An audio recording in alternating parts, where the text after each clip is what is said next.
السلام علیکم، بسم اللہ الرحمن الرحیم۔ محترم سامعین، اسلام کے قوانین کسی ایک طبقے کے گرد نہیں گھومتے اور نہ ہی یہ کسی مخصوص طبقے کے لوگوں کے لیے ہے، بلکہ اس کے اصول و ضوابط میں جس طرح کامل خلقت کے حقوق کی بلا تفریق رعایت کی گئی ہے، اسی طرح معذورین کی حقوق کا لحاظ بھی رکھا گیا ہے۔ اسلام میں معذور افراد کو کسی طور بھی نظر انداز نہیں کیا گیا۔ معاشرے میں معذور افراد کے حقوق کا لحاظ بھی رکھا گیا ہے۔ اسلام میں معذور افراد کو کسی طور بھی نظر انداز نہیں کیا گیا۔ اگر معاشرہ معذور افراد کے حقوق کے لیے اپنی ذمہ داریاں بڑھا دے اور ان کو بنیادی حقوق سے محروم کر دے تو یہ اس کی اپنی کوتاہی اور بد عملی ہوگی، جبکہ اسلام نے نہ صرف معذور کے حقوق کا مکمل خیال رکھا ہے بلکہ ان کے حقوق کی ادائیگی پر بھرپور زور بھی دیا ہے۔ افسوسناک بات یہ ہے کہ معذور افراد کا مذاق اڑانا اور جا بجا ان کو ان کی معذوری کا احساس دلا کر انہیں شرمندہ کرنا ہم میں سے اکثر افراد کا وتیرہ بن چکا ہے۔ حالانکہ یہ نہ صرف غیر اخلاقی طرز عمل ہے بلکہ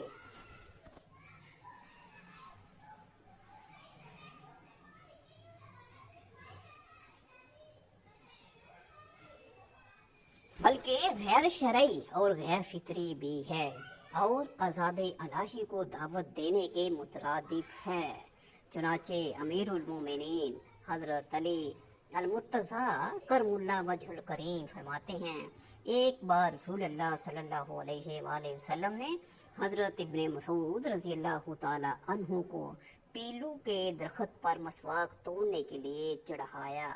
جب وہ درخت پر چڑھے تو تیز ہوا کی وجہ سے ان کی ٹانگوں سے کپڑا ہٹ گیا۔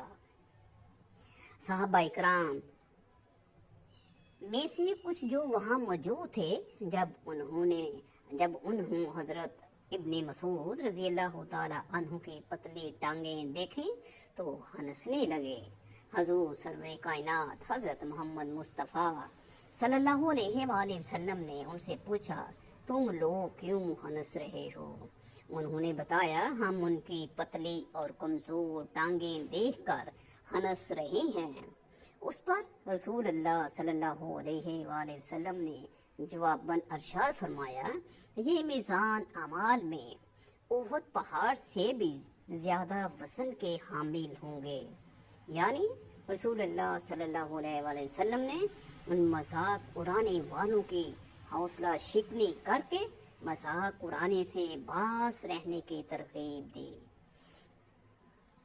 اس حدیث پاک میں جہاں ان صحابہ کو مذاق اڑانے سے باز رکھا گیا، وہیں یہ بھی باور کروا دیا گیا کہ کسی کی معذوری کو کمتر نہ جانو، کیونکہ عین ممکن ہے وہ میزان اعمال پر احد پہاڑ جتنا وزن رکھتی ہو۔ اسی ضمن میں امام ابن اساکر علیہ نے حضرت واصلہ بن اسکر رضی اللہ تعالی عنہ سے ایک روایت نقل کی ہے۔ آپ فرماتے ہیں کہ یمن کا ایک شخص معذور تھا۔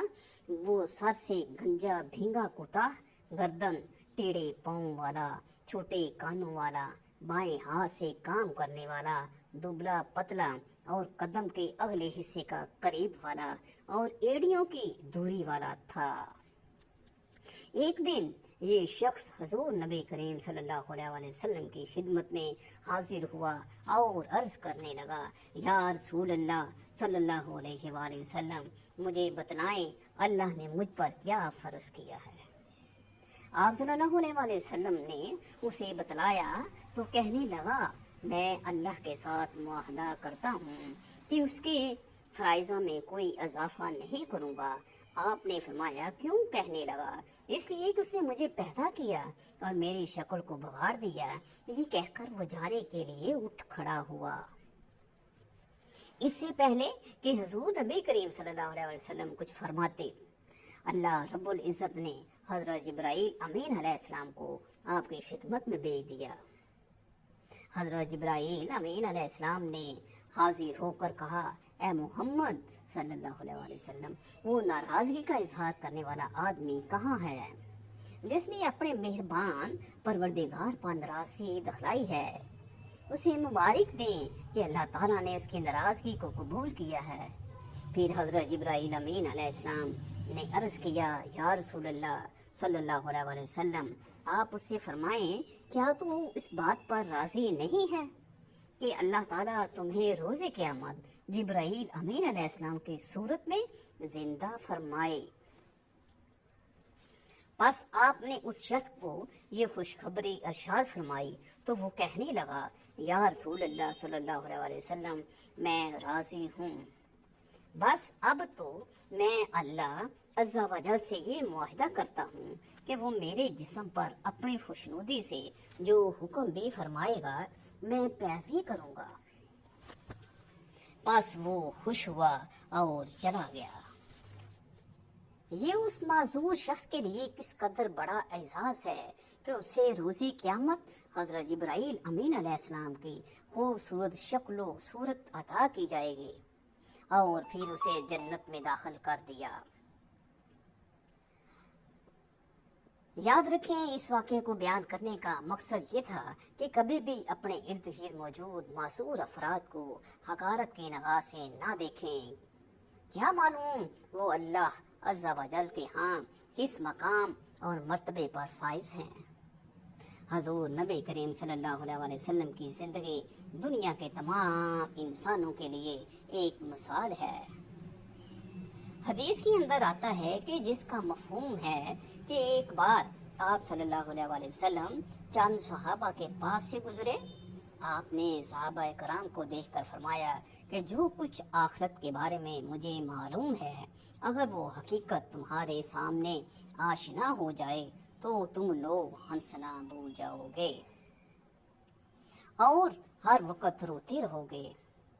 آپ صلی اللہ علیہ وسلم نے ایک جگہ پر فرمایا، ایک دن میں نے سوچا کہ میں کیوں نہ اللہ سے یہ دعا کروں کہ وہ تم لوگوں کو عذاب قبر کی ایک جھلک دکھا دے، لیکن پھر میں نے یہ ارادہ یہ سوچ کر ترک کر دیا تھا کہ تم لوگ اس خوف سے کہیں اپنے مردوں کو ہی دفنانا چھوڑ دو۔ یعنی قبر اور آخرت کا معاملہ اتنا سخت ہے، لیکن دوسری طرف ایسا بھی نہیں ہے کہ آپ صلی اللہ علیہ وآلہ وسلم کبھی مسکرایا نہیں کرتے تھے، بلکہ آپ صلی اللہ علیہ وآلہ وسلم بھی انسانی فطرت کے لحاظ سے عام انسانوں کی طرح تھے۔ آپ بھی اپنے صحابہ کے ساتھ مزاح کرتے تھے اور مسکراتے بھی تھے۔ آپ کی زندگی کے کئی ایسے واقعات ہیں جن میں آپ کھل کر مسکرائے۔ رسول اللہ صلی اللہ علیہ وآلہ وسلم کی زندگی کے کچھ ایسے ہی مزاحیہ واقعات کے بارے میں جانتے ہیں جو یقیناً آپ نے آج سے پہلے کبھی نہیں سنے ہوں گے، اور آپ کی نظر میں یہ واقعات منفرد حیثیت رکھتے ہوں گے۔ ان واقعات کے حوالہ جات بھی میں آپ کو بتاتے چلوں گی۔ ایک موقع پر مجلس میں کھجوریں کھائی جا رہی تھی۔ آپ صلی اللہ علیہ وسلم نے مذاقیہ طور پر کھجوروں کی گٹلیاں حضرت علی رضی اللہ تعالی عنہ کے سامنے رکھتے رہے۔ آخر میں گٹھلیوں کے ڈھیر کی طرف اشارہ کر کے فرمایا کہ علی، تم نے تو بہت سی کھجوریں کھائی ہیں۔ حضرت علی رضی اللہ تعالی عنہ نے مسکراتے ہوئے کہا کہ میں نے تو گٹھلیوں سمیت کھجوریں نہیں کھائیں۔ ایک صحابی تھے جن کا نام عبداللہ تھا، یہ بہت ہی مزاحیہ طبیعت کے مالک تھے اور رسول اللہ صلی اللہ علیہ وسلم کو ہنسایا کرتے تھے، اور ان کا لقب عربی زبان کے اندر ہمار تھا، یعنی گدھا۔ جیسے ہم کسی کی بیوقوفی پر اس کو ڈانٹتے ہوئے گدھا کہہ دیتے ہیں، ہمار کی ایک بری عادت تھی کہ وہ شراب بہت پیتے تھے۔ ہر بار اللہ کے رسول اسے سزا کے طور پر کوڑے لگواتے اور اگلی بار وہ پھر سے رسول اللہ صلی اللہ علیہ وسلم کی مجلس میں آتے اور پھر جا کر شراب پی لیتے۔